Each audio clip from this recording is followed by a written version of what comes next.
Jadi kalau bohong masuk neraka. Ngeri. Ya anak kecil lah punya dosa. Ada itu berarti anak santri bilang kalau punya dosa kepet, bongkar aibnya gitu. Jono. Man shalla alayya min ummati, siapa orang yang bersalawat kepadaku dari umatku, kutibat lahu asyru hasanatin wa muhiyat anhu asyru sayyiatin. Satu kali salawat, Allah catat 10 kebaikan, Allah hapuskan 10 dosa. Itu bisa. Makanya kalau kali langsung bilang saya Ustaz, tapi bisik-bisik nantinya, kenapa Ustaz? Mungkin gitu. Kenapa insya Allah banyak aneh hari ini salawat sudah 100 kali Ustaz. Kita harusnya bilang begitu. Itulah tadi yang dibukakan. Apa yang maksud saya pun? Rasulullah sudah mengajarkan kepada kita dalam hadis Imam Nasai dalam kitab Sunanul Kubra, Sunanul Kubra punya Imam Nasai. Rasulullah bersabda, siapa orang yang mengucapkan salawat kepada saya 1 kali, Allah catat 10 kebaikan, Allah hapuskan 10 dosa. Kalau kita 2 kali, 3 kali, 10 kali, 100 kali. Siapa di sini yang sudah salawat dan salam hari ini dari subuh sampai sekarang 10 kali? Jadi tangan. Selain dalam sholat, saya start kapan? Tasyahud awal, tasyahud akhir. Ya bukan. 10 kali ke atas. Siapa yang cek tangan? Ini yang lain dari tunjuk tangan. Maksudnya berarti 10 kali kurang. 10 dia 10 lebih 100, 10 ke atas. Ambil semua ya. Tapi kalau 10 aja kita kalikan 10, 100 dosa dihapuskan dan 100 pahala, 100 kebaikan ditulis. Tapi para jamaah harus mengetahui catatan Allah lebih hebat lagi dari kita. Artinya apa? Allah yang maha baik akan mencatat berkali-kali lipat. Para jamaah yang dirahmati oleh Allah Subhanahu wa taala, hayya sholat, hayya sholat, hayya falah, hayya falah, Allahu akbar, Allahu akbar, la ilaha illallah, Allahumma rabb hadhihi da'wati tammah wa salatil qa'imah. Dibaca sampai akhir. Habis ada yang azan, kemarin di masjid ini nggak pakai mic luar karena tuanya rusak kan, jadi nggak ada keran azannya. Habis azan kita mengucapkan doa setelah azan. Halallahu syafa'ati yaumil qiyamah. Orang yang berdoa setelah azan mendapatkan syafaatku di hari kiamat nanti. Itu kata Rasulullah SAW. Hadis Sahih Bukhari. Ayo kita perhatikan bersama. Kenapa doa setelah azan pahalanya sangat gede sekali. Sampai orang yang membacanya, katakanlah nauzubillah dia dosa besar, dosa mabuk, pernah berjudi, pernah berzina, ya pahalanya sedikit. Kenapa dia dengan mudah mendapatkan syafaat Rasulullah di hari kiamat nanti? Padahal cuma doa setelah azan. Apa jawabannya? Karena ada mendoakan Rasulullah setelah azan itu. Allahumma rabb hadhihi da'wati tammah wa salatil qa'imah. Ati situ dari situ. Ati Muhammadan. Kalau ditambahin ati sayyidina Muhammadin wasilatan wal fadilah. Syarafa wa darjatal aliyatan rahimah. Wa ba'as wa qaba mahmudan alladhi wa'adahu inna la tukhlifun. Itu kan kita berdoa Rasul kalau mau maknanya. Maka seperti bola asli, kalau kita lemparnya pelan, baliknya pelan. Kalau kita kencang, tak. Semakin kita lemparkan doa itu ke Rasulullah, maka berkah rahmat Allah yang datang kepada kita akan lebih gede lagi. Tapi kalau kita doakan ke Rasulnya jarang, salawat dan Nabi salam jarang, nanti kita pun mendapatkan rahmatnya ya seperti itu pula, tidak banyak. Insya Allah ya. Ini buat jalan-jalan nanti.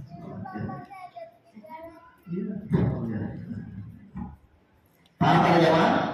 Baik, ini baru cara yang pertama, belum cara yang kedua. Cara yang pertama agar kita dimudahkan untuk bermimpi berjumpa dengan Rasul, bukan kata Ustaz, tapi kata Habib Ali Jufri, yaitu dengan perbanyak mengucapkan salawat dan salam kepada Rasulullah Shallallahu Alaihi Wasallam.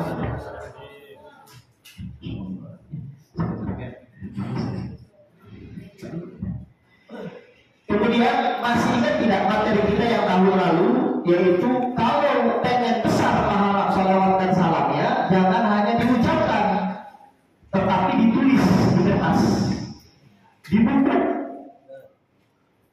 Buku apa aja? Buku catatan hutang, buku curhatan, buku diari, buku biodata, kitab suci Al-Quran, buku Yasin, wajib syarif, khalasah, kitab burda, kitab maulid, kitab fikih, kitab arisan, curhatan apa aja. Selama tulisan salawat itu masih ada di kertas-kertas itu, malaikat-malaikat Allah terus-terusan memintakan ampun bagi yang tulisnya. Kalau 10 tahun terjadi bencana alam berupa tsunami dan rusaknya kertasnya robek, tidak ada tulisannya lagi, ya sudah, sampai itu saja malaikat berhenti mengucapkan salawat dan salamnya atau mendoakannya. Makanya ada beberapa lembar kertas yang kita mengucapkan salawat 100 kali, tulis Allahumma sholli wa sallim ala sayyidina Muhammad wa ala alihi, terus sampai bawah, terus kita laminati, biar kalau ada bencana apa kena air masih ada harapan untuk selamat. Jadi ada yang kekal. Nah, harus semuanya setiap hari laminati ya, banyak banget ya. Ada perwakilan bangsaan 100 lembar atau 50 atau 3 lembar atau 10 setiap hari kisah-kisah.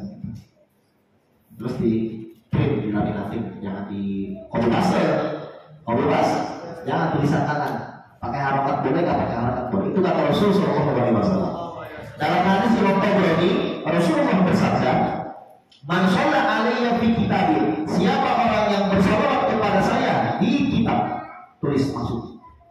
Seperti Imam Syafi'i, Abu Hasan, Al-Imam Abu Hasan Al-Ash'ari yang meninggal tahun 324 Hijriah, beliau pernah bertemu dengan Rasulullah SAW. Kata Imam Ghazali, bertanya kepada Rasulullah SAW, "Wahai Rasulullah SAW, kenal sama Imam Syafi'i?" Ya kenal, Muhammad bin Idris Asy-Syafi'i. Bagaimana kedudukannya dia nanti di hari kiamat? Imam Syafi'i kata sekian. Imam Syafi'i masuk surga tidak dihisab, tidak dihitung, los masuk langsung, nggak ditanya aku kan. Itu Syafi'i. Kenapa ya Rasulullah? Kata Al-Imam Abu Hasan Al-Ash'ari yang meninggal tahun 324 Hijriah. Kalau yang tadi saya ceritain Abu Hasan Al-Syazili ya. Kata Rasulullah, dia menulis di kitab Risalah. Imam Syafi'i punya 2 kitab yang gede. 1 kitab Al-Um, 2 kitab Ar-Risalah. Di dalam kitab Ar-Risalah karangan kitab Imam Syafi'i, itu Imam Syafi'i menulis salawat kepada saya, "Wa sallallahu ala Muhammad kullama dzakarahu dzakirun wa ghafala an dzikril ghafilun." Dengan sebab salawatannya itu, Imam Syafi'i tidak mengalami hisab di padang mahsyar nanti. Sehingga para jamaah, ya, para ulama menganjurkan kepada kita para jamaah untuk menulis sholawat di buku-buku kita yang Ustaz maksud tadi, yang tulis sholawat selain Allahumma sholli wa sallim ala sayyidina Muhammad wa ala ali sayyidina Muhammad, ditambahin lagi Allahumma sholli wa sallim ala sayyidina Muhammad wa ala ali sayyidina Muhammad kullama dzakarahu dzakirun wa ghafala an dzikril ghafilun. Maka kalau kita bernasib sama seperti Imam Syafi'i, amin. Tulisannya sama, niatnya sama-sama bagus. Mudah-mudahan di hari kiamat nanti kita tidak mengalami yang namanya interogasi tentang dosa-dosa kita. Kita malu di hadapan Allah Subhanahu wa Ta'ala. Bukan masalah surga neraka, bukan, tapi masalahnya kita malu untuk dipertanyakan satu dengan Tuhan kita. Nah, Sallallahu alaihi Muhammad. Jadi para jamaah yang dirahmati oleh Allah Subhanahu wa taala, sebenarnya di hadis Rasulullah tidak menjelaskan shalawatannya model bagaimana. Yang Nabi katakan adalah man shalla alayya fi kitabin, siapa orang yang bersalawat kepada saya di kitabnya, lam tazalil malaikatu tastaghfiru lahu ma dama ismi fi dzalikal kitab. Malaikat-malaikat Allah senantiasa mengistighfarkan selama tulisan saya masih ada di buku tersebut. Ini begini maksudnya kata Rasul. Jadi bukan salawat atau model bagaimana aja boleh. Cuma berhubung ada sejarah Imam Syafi'i dalam kitab Risalah pernah menulis Wassallallahu ala Muhammad. Kullama zakarahu dzakirun wa qala al-dzikru wa dzikru. Maka para ulama menganjurkannya tulisan itu. Dengan sebab inilah Rasulullah SAW mengabarkan kepada Al-Imam Abu Hasan Al-Asy'ari dalam mimpinya bahwa Rasulullah SAW menjadikan Imam Syafi'i termasuk orang yang tidak mengalami yaumul hisab, ai yadkhuluna jannata bi ghairi hisab, masuk surganya tanpa proses itu. Siapa di sini yang pengen masuk surga? Kenapa? Ada Allah, nanti ketemu orang nanti ketemu Allah nggak? Ada Rasulullah. Di neraka ada Rasulullah nggak? Ada. Jangan jawabannya ada bidadari Ustaz. Ya, itu kan kenikmatan yang sama dengan dunia. Meskipun beda cantiknya sama istri kita, sama bapak kita, beda nggak bidadari? Beda. Tapi nanti lebih cantik kan cewek-cewek dunia. Masya Allah. Iya, siapa yang bilang? Rasulullah SAW. Ketika ditanya sama sahabat-sahabat beliau yang cewek-cewek, cantik yang mana ya Rasul? Wanita dunia atau akhirat? Bagi satu dunia. Wanita dunia. Baik, para jamaah yang dirahmati oleh Allah Subhanahu wa taala. Kata Imam Ghazali, ada ulama yang menulis hadis tapi gak pakai salam. Untuk aktubul hadisa wa usalli ala Nabi sallallahu alaihi wasallam wa la usalli. Saya menulis hadis ucapkan salawat tapi tak salah. Qala Nabi Muhammad alaihi sallallahu alaihi Nabi Muhammad sallallahu alaihi wasallam. Qala Nabi sallallahu alaihi qala Nabi sallallahu alaihi. Begitu awalnya. Bermimpi bertemu sama Rasulullah, kita keluar sama Rasulullah. Kenapa kau tidak sempurnakan salawatanku? Dengan apa ya Rasulullah? Dengan salamnya. Faman katabtu ba'da dzalika illa sholaitu wa sallamtu alaihi. Sejak ditegur seperti itu kata Imam Ghazali, berdasarkan pengalaman orang-orang yang menulis hadis, diceritakan kepada saya kata Imam Ghazali, tidak pernah saya lupa menulis sholawat melainkan pakai salam. Misalkan qala Nabi Muhammad atau qala Muhammad atau qala Nabiyu atau qala Rasulullah sallallahu alaihi wasallam. Jangan disingkat. Nabi Muhammad Nabi Muhammad Sokmim. S.A. Ya kalau nulis surat kepanjangan bolehlah. Tapi kalau lagi ceramah atau lagi nulis hadis Rasul maka disingkat. Kadang-kadang lucu anak santri gak pengen capek tulis sholawat Nabi disingkat. Qala Rasulullah Sokmim. titik mim. Iman. Siapa? Bahasa Islam ada di sini. Ismo.